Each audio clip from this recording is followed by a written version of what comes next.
Comece o dia bem informado com a equipe de jornalismo da Verde Vale FM. No ar, Jornal Verde Vale. 6h37. Olá, muito bom dia para você. Hoje, 18 de janeiro no ano de 2024, uma quinta-feira. Estamos começando pela Verde Vale FM, uma emissora do Sistema Verde Vale de Comunicação, mais uma edição do Jornal Verde Vale. Comigo aqui na bancada da Liana Oliveira, muito bom dia. Muito bom dia para você, Wesley, bom dia para você também que acompanha o Jornal Verde Vale a partir de agora aqui pela rádio número 1 da região. Confira agora os destaques das últimas 24 horas. Jornal Verde Vale.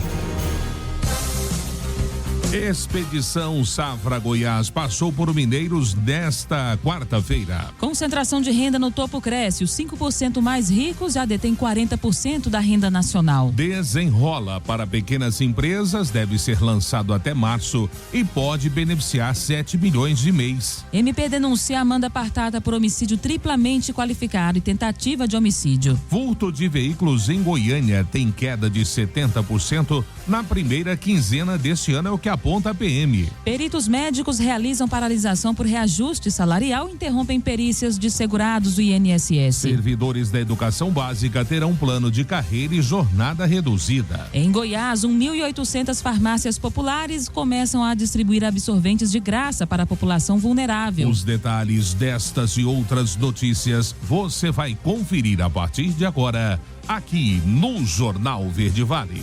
A notícia em primeira mão. Jornal Verde Vale. Jornal Verde Vale. Verde Vale. Notícias do Brasil.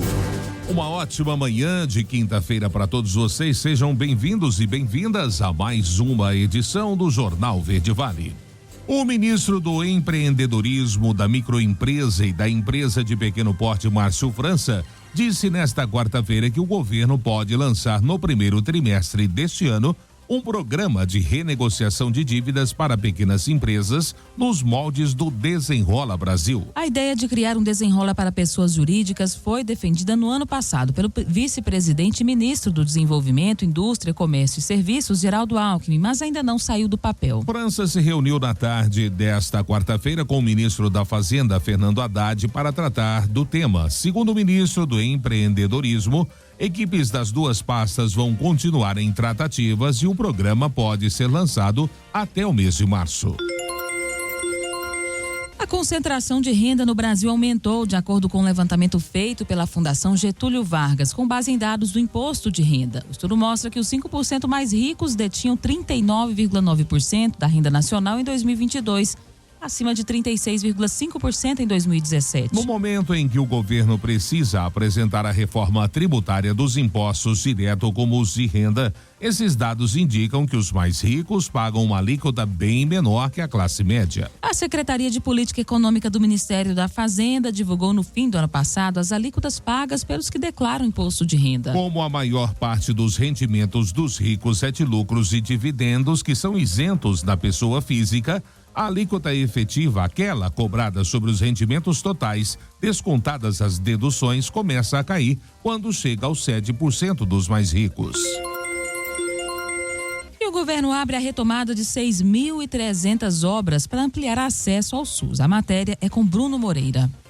Retomar mais de 6.300 obras paradas em todas as regiões do país nos últimos anos. O prazo para estados e municípios apresentarem seus pedidos já está aberto. A medida faz parte de um pacto nacional lançado pelo governo federal para concluir investimentos inacabados ou paralisados, conforme explica a ministra Nízia Trindade. Pensando nas grandes necessidades do Sistema Único de Saúde, todos nós sempre nos questionamos sobre uma unidade básica de saúde, um hospital, um centro de reabilitação e tantos outros equipamentos que foram iniciados e não foram concluídos.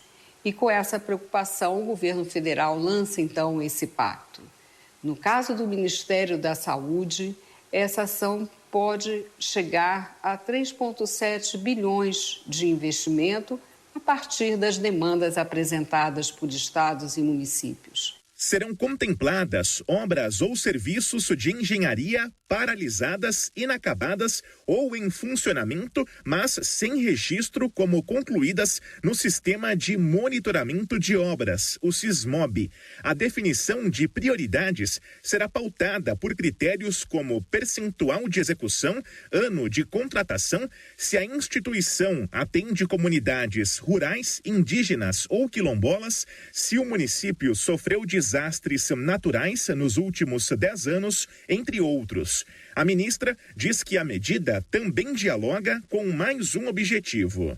É mais uma agenda importante dentro da visão do Programa de Aceleração do Crescimento, que dá uma importância especial à saúde e às necessidades da população brasileira, com tantas desigualdades no seu território e buscando, assim, viabilizar equipamentos para a saúde de todos. Estados e municípios já podem manifestar interesse na retomada das obras por meio do site do Sistema de Investimentos do SUS, o InvestSUS. O prazo para a apresentação de pedidos é de 60 dias. Agência Rádio Web. Produção e reportagem, Bruno Moreira. Jornal Verde Vale. Notícias de Goiás. 6h43. O Ministério Público de Goiás, por meio da 83ª Promotoria de Justiça de Goiânia, denunciou ontem a advogada de 31 anos investigada pelas mortes por envenenamento do pai e avô do ex-namorado.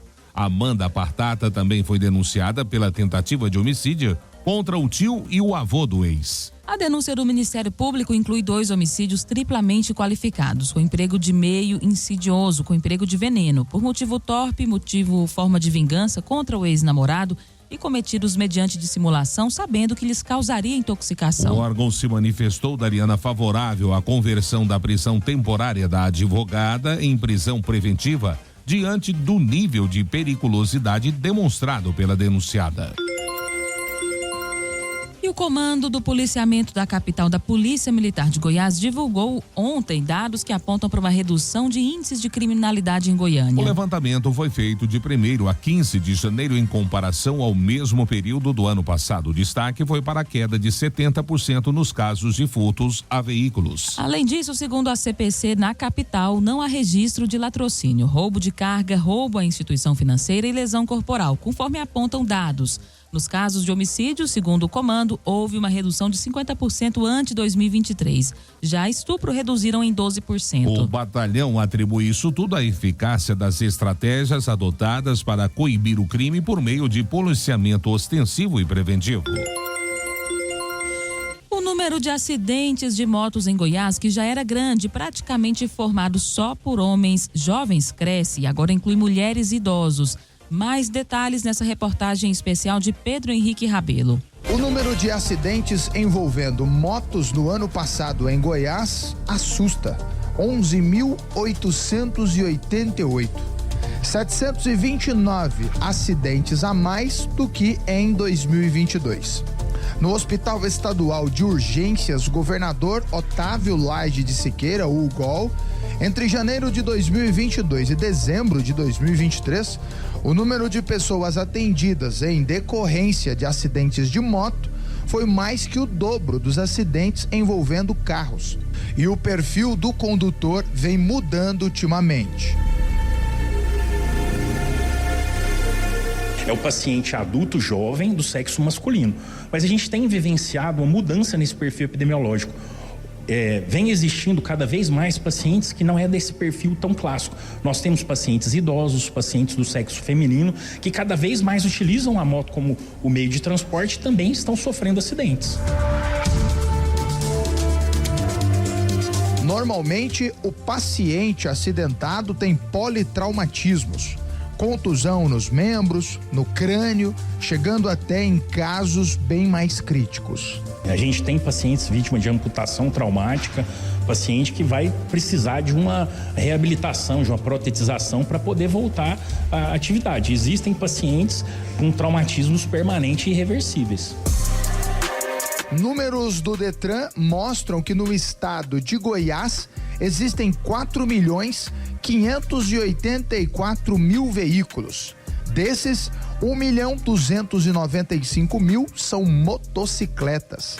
Na capital, existem 1.324.000 veículos, dos quais 324.000 são motocicletas. O Diogo foi vítima de uma imprudência. Da hora que ele desceu os dois caras que lá tinham cerveja na mão. Um que tava bebendo e o outro tava conversando será, mas tá lá tinha cerveja na mão também. Tava todos os dois bêbados. A mãe do Diogo está no UGOL desde o dia 25 de dezembro. Mudou toda a sua rotina para acompanhar o filho. Um acidente de moto que bagunçou a vida da família. Muda a vida de quem está acidentado, acamado. Muda a minha vida mudou toda. Eu tenho uma filha especial e crio um neto. O esposo teve que parar de trabalhar para cuidar das crianças enquanto a gente arrumava uma pessoa para cuidar dele. O acompanhamento no hospital está sendo feito como planejado pelos profissionais. Isso é motivo de elogios da mãe. Já o filho não quer saber mais de moto. Esses pacientes aqui são tratados melhor do que em casa, para falar a verdade. Pai, da que eu pensei em andar de bicicleta, não andar mais de moto. Depois que saem da fase aguda, essa que acabamos de acompanhar lá no UGOL, os pacientes em recuperação vindos de acidentes de moto começam uma longa trajetória de recuperação.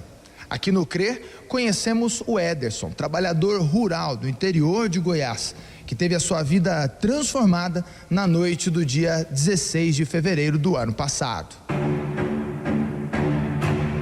Eu fiz uma curva e tinha um caminhão parado e eu não vi o caminhão. E bati na traseira. Tentei sair um pouco do caminhão, mas alcançou o caminhão. Aí, infelizmente, eu cheguei a quebrar o pescoço. Aí, fiquei da meia-noite, eu fiquei lá. Dizem que achou eu lá, era 3 horas da manhã.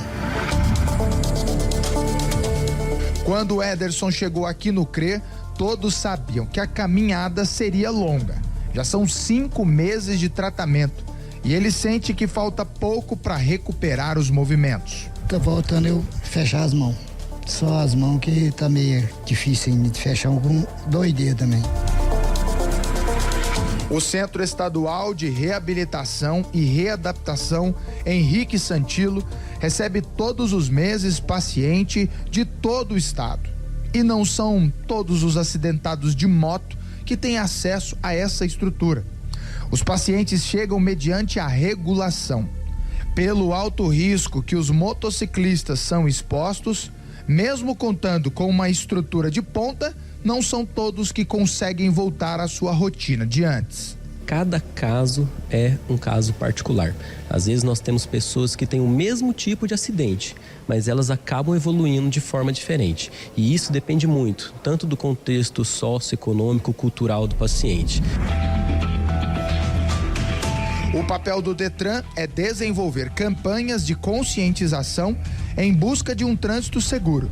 Estar atento à formação dos condutores e também no rigor às punições para quem anda fora da lei. A gente, além de educar, dar oportunidades, a gente tem que arrochar na caneta. Eu acho que o que mais importa, né? O que mais pesa para o motociclista tentar reduzir, a gente conseguir reduzir esse número de acidentes, é mexer no bolso dele. Pedro Henrique Rabelo, da Agência Brasil Central. Jornal Verde Vale. Esportes. 6h51 agora. O Corinthians realizou nesta quarta-feira o último jogo treino antes do início da temporada. Em partida disputada no Centro de Treinamento Joaquim Grava, o Timão goleou São Caetano por 4-0. O primeiro gol do Corinthians foi contra. Depois a equipe ainda marcou com reservas Matheus Bidu, Matias Rojas e Wesley. No último domingo, o Timão havia goleado por 4-0 União São João. outro time da Série A3 do Campeonato Paulista. A estreia oficial do Corinthians em 2024 será no domingo contra o Guarani às 18 horas na Neoquímica Arena pelo Paulistão. Caso Daniel Alves ainda tá dando pano pra manga. O jogador agora deve alegar embriaguez em uma nova versão. Os detalhes, vamos conferir com Alexandre Figueiredo. A defesa do jogador Daniel Alves deve dar uma nova versão na tentativa de absolver seu cliente da acusação de estupro por uma jovem de 23 anos em Barcelona. A informação foi divulgada nos jornais espanhóis La Vanguardia e El Periódico nesta quarta-feira. Dessa forma, esta será a quinta versão apresentada pela defesa do ex-jogador do Barcelona. Na nova versão, segundo os jornais, o jogador vai alegar que, abre aspas, não tinha plena consciência do que fez, fecha aspas. Ainda de acordo com os veículos espanhóis, essa nova versão vai ser feita com o objetivo de atenuar a pena no julgamento que deve ocorrer entre os dias 5 e 7 de fevereiro. Desde a primeira versão apresentada por Daniel Alves, o Ministério Público da Espanha rejeitou todas e pede 9 anos de prisão para o atleta. A defesa da vítima, no entanto, negou o acordo e requereu 12 anos de detenção para o brasileiro. A Justiça Espanhola também impôs a Daniel Alves o pagamento à vítima de 150 mil euros, o equivalente a 783 mil reais, caso seja condenado. O lateral, que teve 4 pedidos de liberdade negados, vai aguardar o julgamento na prisão, onde está desde janeiro, nos arredores de Barcelona. Agência Rádio Web, produção e reportagem, Alexandre Figueiredo. Jornal Verde Vale. Agronegócios. 6h53. O mercado brasileiro de milho segue pressionado, com preços recuando em meio ao aumento de fixação de oferta em diversas regiões. Segundo informações da consultoria Safras e Mercados, consumidores estão retraídos no momento, com o entendimento de que o mercado deve continuar cedendo no curto prazo. Por outro lado, os produtores têm priorizado a comercialização do milho até para liberar espaço para armazenar a soja. No fechamento da saca do milho de 60 quilos nesta quarta-feira, no Porto de Santos, oscilou entre R$ 68 e R$ 72 reais por saca. Porto de Paranaguá, entre R$ 67 e R$ 70 reais. Em Rio Verde, aqui em Goiás, entre R$ 58 e R$ 62 reais. E finalmente em Rondonópolis, entre R$ 48 e R$ 53 reais a saca. A Bolsa de Mercadorias de Chicago para o milho fechou a sessão de hoje com preços mais baixos. Em dia marcado pela volatilidade, o cereal chegou a ensaiar uma recuperação frente às recentes perdas, cobrindo parte das posições vendidas. Contudo, o cenário fundamental de ampla oferta global e a perspectiva de melhora do clima ao desenvolvimento das lavouras aqui na América do Sul acabou pesando e pressionando as cotações. A notícia em primeira mão. Jornal Verde Vale. Jornal Verde Vale. Verde Vale. Notícias do Brasil. 7h10. Agora já de volta com o segundo bloco do Jornal Verde Vale. Peritos médicos federais iniciaram uma paralisação de 24 horas ontem. Essa é a primeira das 3 manifestações que os servidores vão fazer ainda nesse mês. Eles cobram reajuste salarial de 23%, abertura de concurso para a contratação de 1.500 novos peritos e cumprimento do acordo de greve de 2022. Mesmo com o reajuste salarial de 9% concedido no ano passado pelo governo, os manifestantes afirmam que a defasagem salarial da categoria está em 27%. A afirmação foi dada em reunião com dirigentes do Sindicato dos Trabalhadores em Saúde, Trabalho, Previdência e Assistência Social do Rio de Janeiro. Servidores da educação básica pública passarão a contar com plano de carreira, formação continuada e jornada de trabalho reduzida para 40 horas semanais. As mudanças são fruto de uma lei federal sancionada na semana passada. O texto tramitou 5 anos no Congresso Nacional antes de ser aprovado. As diretrizes definidas no texto não atingirão somente professores. Elas também alcançarão funcionários públicos que tenham a formação exigida na lei. Dentre eles estão diretores, administradores escolares, inspetores, supervisores, orientadores educacionais e agentes públicos que prestam suporte técnico e administrativo com formação técnica ou superior em área pedagógica. Esses profissionais só poderão ingressar no serviço público via concurso de provas e títulos. A lei assegura ainda atribuições adicionais e dedicação exclusiva na concessão de gratificações. O número adequado de estudantes e de turmas por profissional, além do ambiente físico saudável e seguro, também foram tópicos assegurados na legislação. Dengue, cerca de 3 milhões de pessoas serão vacinadas contra a doença nesse ano. A matéria é de Landara Lima. Segundo o Ministério da Saúde, o país deve ter acesso a 6 milhões de doses da vacina contra a dengue ao longo de 2024. No entanto, como a aplicação é feita com 2 doses, somente 3 milhões de pessoas vão ser vacinadas este ano. A pasta deve seguir a recomendação da Organização Mundial da Saúde, a OMS, e priorizar a vacinação na faixa etária entre 6 e 16 anos. A reunião para definir em conjunto com estados e municípios qual idade será priorizada diante do quantitativo de doses reduzido está marcado para quinta-feira, dia 25. Na avaliação do médico infectologista Fernando Chagas, as populações que vivem em locais com maiores concentrações de casos de dengue em todo o país precisam ser imunizadas inicialmente. Deve-se avaliar os locais onde se tem altas taxas de adoecimento, consequentemente também de altas taxas de mosquito, o Aedes aegypti, e aplicar nesses locais, nessas populações, claro, somados também as estratégias de combate ao vetor, já que o vetor não transmite apenas a dengue, também transmite a chikungunya, também transmite a zika, e combater o vetor, além de combater essas outras doenças, vai somar na luta contra a dengue, que muito provavelmente vai se refletir numa queda no número de casos durante os próximos anos. Ainda de acordo com a pasta, a vacinação contra a dengue deve iniciar em fevereiro no país. O médico infectologista explica que a vacina contra a dengue é composta de um vírus atenuado, ou seja, um vírus vivo, mas enfraquecido e com fragmento dos outros 3 tipos de dengue que circulam pelo mundo. Nós temos 4 tipos de dengue que a gente classifica como DEN 1, DEN 2, DEN 3 e DEN 4. É um vírus do tipo DEN 2, mas com fragmentos dos outros 3, o 1, 3 e o 4, dentro uma vez no nosso corpo, estimular a produção de anticorpos e de defesa celular contra os 4 tipos de dengue. Nos estudos foi mostrado uma eficácia de média de 80%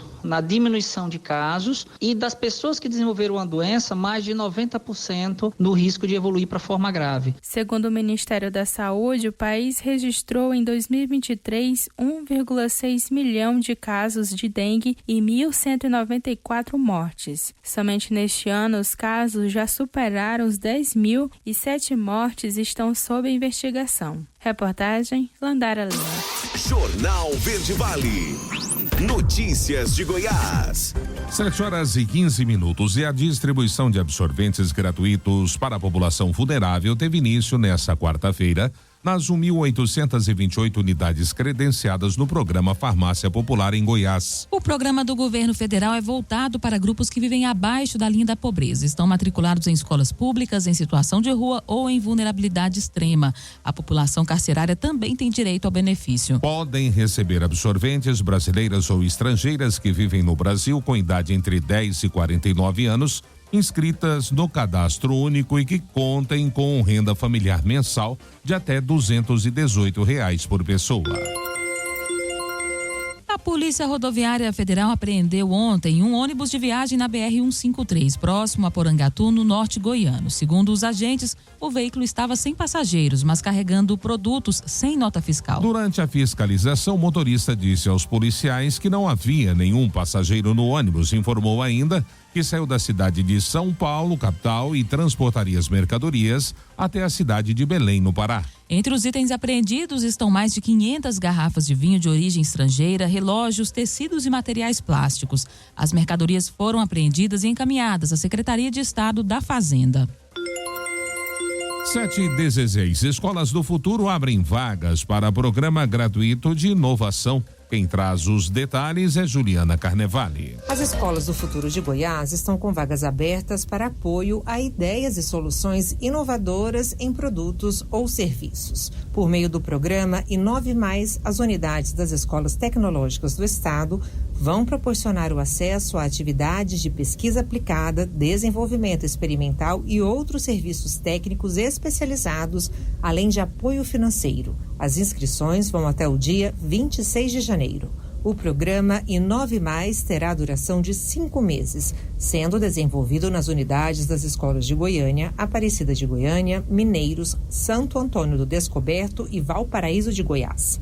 Cada uma das unidades tem capacidade de receber 10 grupos de interessados no estudo e desenvolvimento de protótipos nos laboratórios e ambientes de inovação das escolas, denominados de InovLab. Os grupos classificados vão receber bolsas como residentes do programa. De acordo com os critérios do edital, cada proposta selecionada receberá apoio financeiro de até R$ 2.500 ao longo de 5 meses, distribuídos em bolsas de residência com valor mensal de R$ 500 por proposta. Mais informações sobre as inscrições podem ser conferidas no site agenciacoradenoticias.go.gov.br. De Goiânia, Juliana Carnevale, da Agência Cora de Notícias. Jornal Verde Vale. Esportes. 7h18. Em ritmo de treino, Vila Nova venceu Goiatuba por 2-0 na noite de ontem pela estreia do Campeonato Goiano. O atacante Alisson no primeiro tempo e o volante Bruno Matias na etapa final fizeram os gols do Tigre no Estádio Olímpico. Com a primeira vitória, o Vila Nova já soma 3 pontos e é um dos líderes. O Goiatuba permanece zerado. O Tigre volta a campo no sábado para enfrentar o Anápolis às 16 horas no Jonas Duarte. O Azulão recebe o Morrinhos domingo às 16 horas no Divinão. Uma partida emocionante até o último lance. A Jataiense venceu o Craque na estreia do Goianão 2024. Na noite de ontem, as equipes se enfrentaram no Arapucão e melhor para os donos da casa, que venceram por 2-1. PH abriu um placar e de falta o Everton empatou aos 49 minutos. Benhur garantiu os 3 pontos para a Raposa do Sudoeste com um golaço de falta.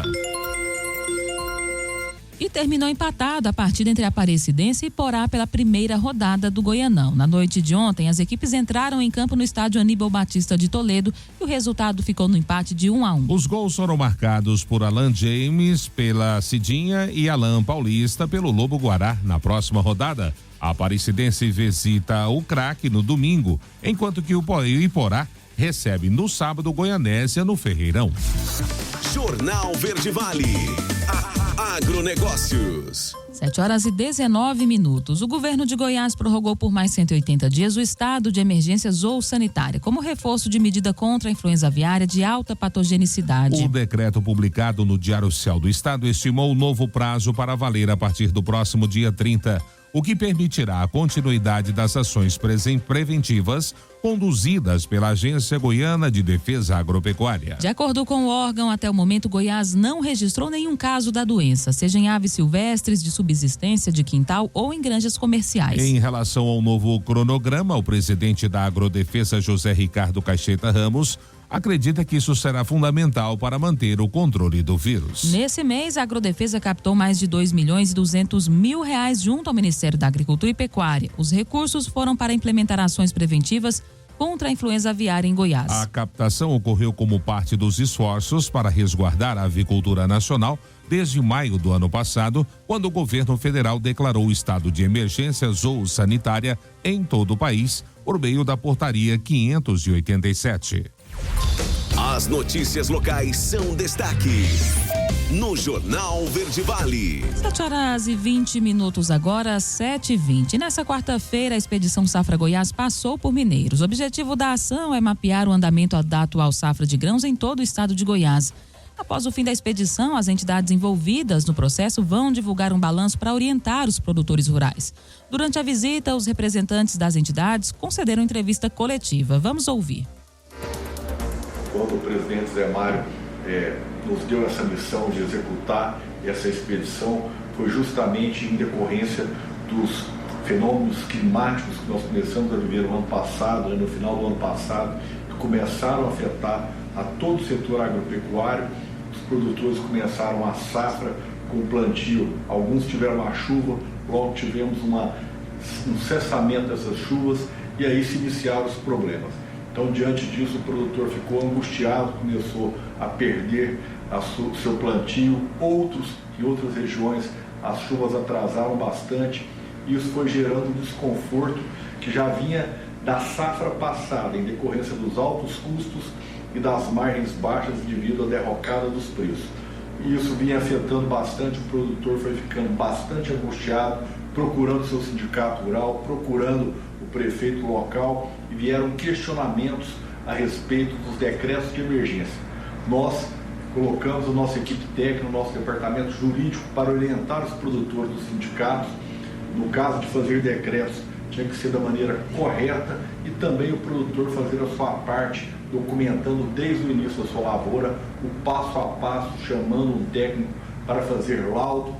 E diante disso, na reunião de dezembro, o presidente Zé Mário deliberou que essa expedição fosse a campo para nós termos um panorama geral da safra do estado de Goiás. Nos designou que nós percorríssemos todas as regiões do estado, que é fundamental para nós termos dados e fatos concretos. Diante disso, ele convidou a Embrapa, com toda a sua expertise técnica e sua credibilidade, para acompanhar a equipe da FAEG, do Senar e do IFAC, porque ao final dessa expedição nós teremos dados que realmente são técnicos, fatos concretos, para nós apresentarmos tanto para os nossos sindicatos, para os produtores, mas para o presidente Zé Mário fazer a sua atuação junto à Federação da Agricultura e à Confederação Nacional da Agricultura sobre os agentes financeiros, no caso quando os produtores precisarem de fazer alongamento de dívida ou mesmo uma prorrogação para uma próxima safra, nós vamos sair do achismo e vamos estar com dados concretos e validados ainda pela Embrapa, pela CEAPRA, pela Emater. Então esse foi o grande objetivo dessa missão. Nós fizemos no primeiro dia, percorremos a rota da Estrada de Ferro, pernoitamos em Catalão, onde a gente sempre faz um evento falando de clima, de mercado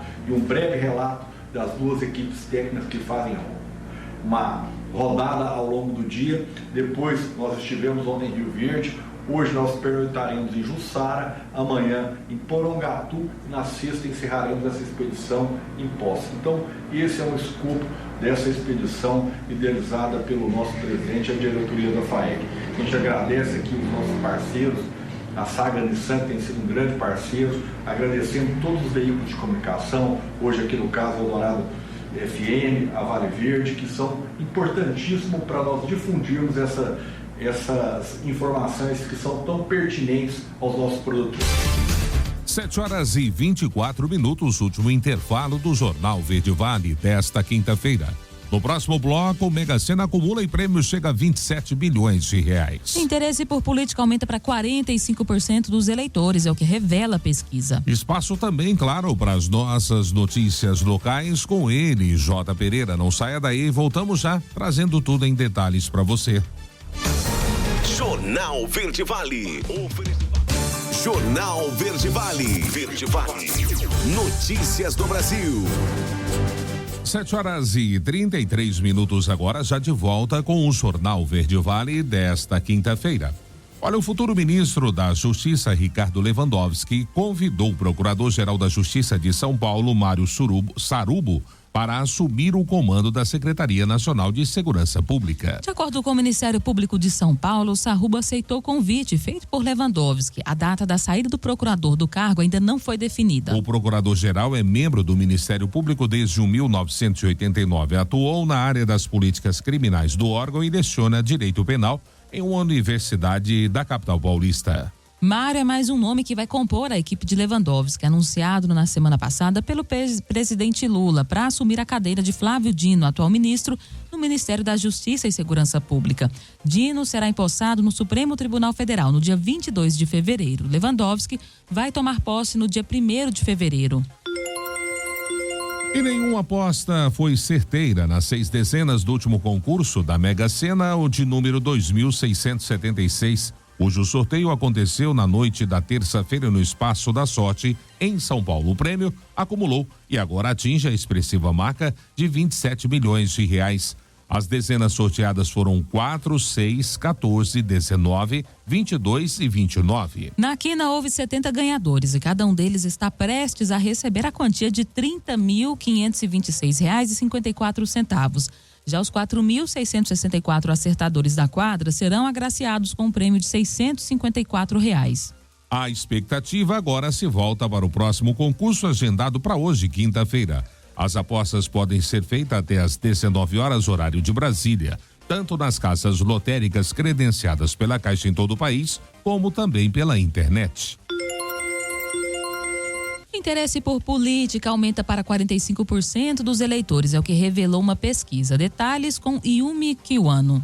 Uma pesquisa sobre o perfil dos eleitores brasileiros mostrou que para 45% dos entrevistados, o interesse por política aumentou nos últimos 10 anos. O levantamento foi realizado com 2.000 pessoas no estado de São Paulo pela APPC Consultoria e Pesquisa. A dona de casa, Irailma Figueiredo, confessa que há alguns anos não se importava tanto com política, mas agora faz questão de acompanhar. Acho importante a gente saber em quem a gente está votando, mesmo porque essas pessoas que a gente coloca no poder. Por isso eu sempre fico atenta a noticiário, a jornal, né, quando está passando sobre cada candidato. Na pesquisa, 87% confirmaram a intenção de votar em 2024 e mais de 60% também declararam que sempre ou quase sempre conversam sobre política. No entanto, o analista político Wilson Pedroso, curador da pesquisa, faz um alerta.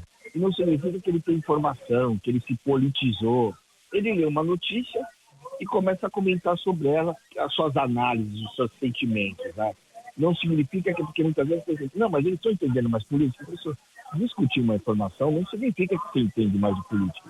Até porque ele pode estar discutindo em cima de fake news. Aí não está discutindo quase nada, né? Sobre o aumento, o Wilson também diz que a polarização e as redes sociais contribuem para esse maior interesse por parte da população. Por isso, a jornalista Lara Cursino, de 25 anos, faz questão de acompanhar as notícias com credibilidade, além de analisar bem as propostas dos candidatos. É importante também que a gente acompanhe os debates, acompanhe as entrevistas, mas ali, muitas vezes, no ao vivo, eles falam coisas que não estão dispostas no plano de governo deles. Então, é muito importante que a gente veja se o discurso que a gente gostou de tal candidato coincide, de fato, com o que ele propôs ali no plano de governo dele. E para entender também se ele é, de fato, o candidato que mais combina com o que a gente está esperando. Os eleitores irão às urnas para escolher prefeitos, vice-prefeitos e vereadores no dia 6 de outubro. Já o segundo turno está previsto para o dia 27 do mesmo mês. Reportagem Yumi Kiwano.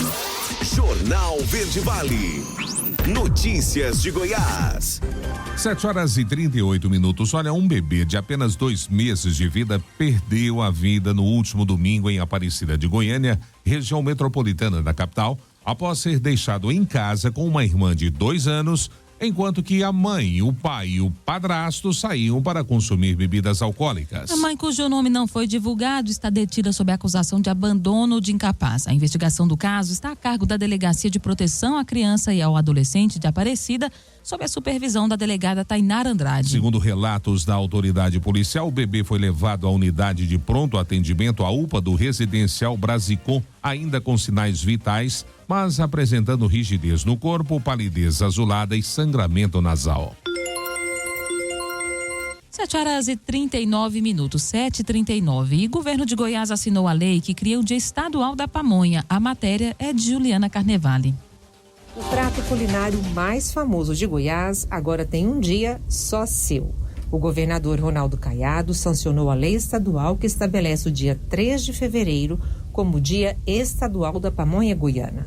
O projeto de lei é de autoria do deputado estadual Gugu Nader e tem como objetivo reconhecer a importância cultural da pamonha para o estado.